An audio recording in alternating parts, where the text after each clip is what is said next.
What's up, guys? So, today I'm going to talk about sensory overload and drug issue problems because I think they're correlated.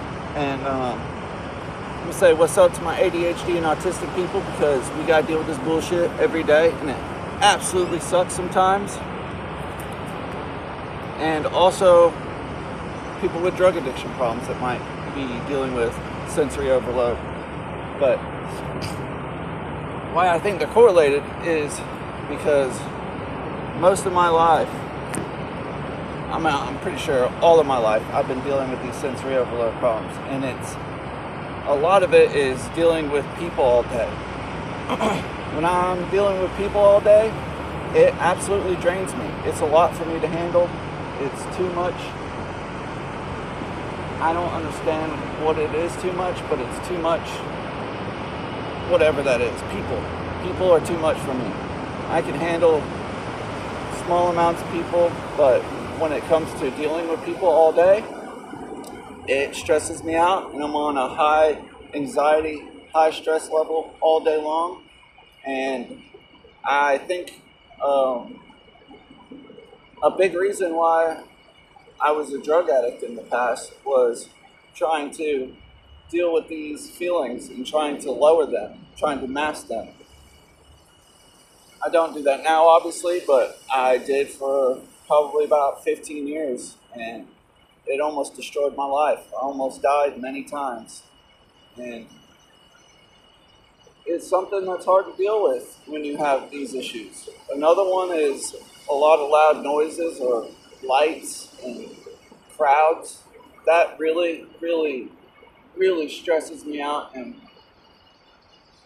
it, like I said, it's like a high level anxiety you're running on anytime a situation like that's happening. And when you're running on high stress all the time, you're exhausted. You need time to separate from that to recover. And that's why I like being by myself all the time. And that's something that I had to learn because I didn't really understand it. I didn't know why I was feeling like that. And I didn't know that I need to take myself out of those situations and schedule time to be by myself to recover from that. Because it's going to happen in life. You're going to have to deal with people. You're going to have to deal with crowds. You're going to have to deal with loud noise. You're going to have to deal with commotion. You're going to have to deal with crowds and everyday life. I mean, just on this trip alone, going through the airport, hate that shit. Being in elevators with a bunch of people, hate that shit. Being in town with a bunch of people walking around me yelling shit and screaming and saying, hey, buy this, and a bunch of people walking by and lights everywhere. I hate that shit, but I also love it too because you get to experience different things, but it does take a toll on me. But I'm not going to not live my life just because I have these problems.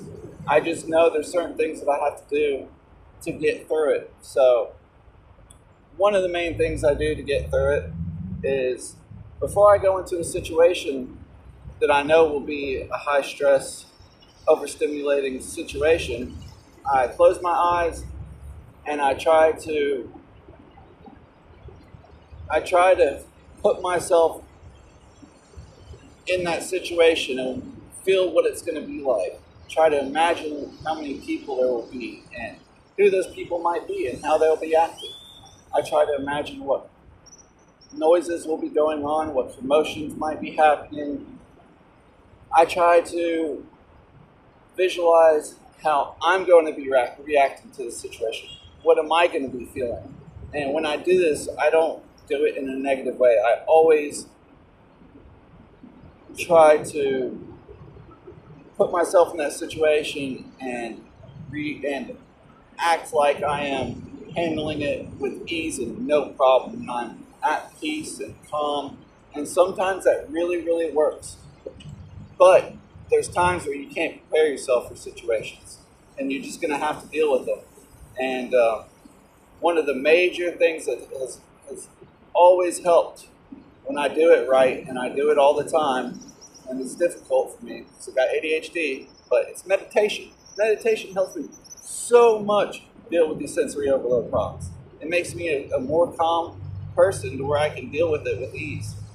But that it's just it doesn't always work, and sometimes you're not always going to be meditating perfectly every day for 20, 30 minutes. You're going to have to deal with life sometimes, and I think that dealing with those problems might lead to drug addiction with some people. And I just want to say that if you are trying to mask yourself with dealing with these issues with drugs and alcohol, there's a better way to do it.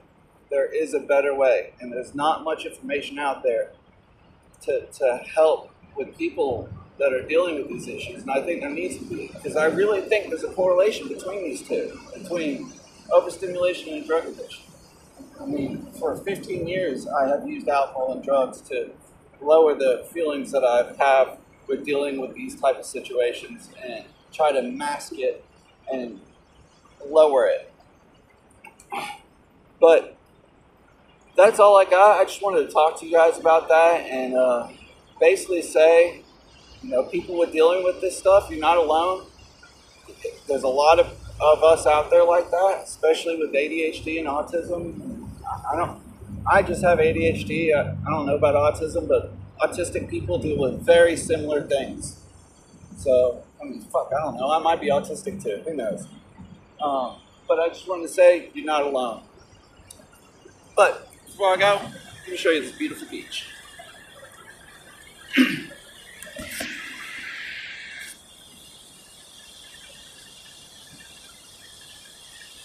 Check that shit out.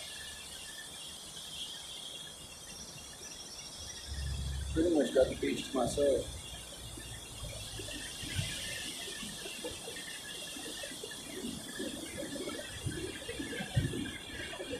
All right. Peace out.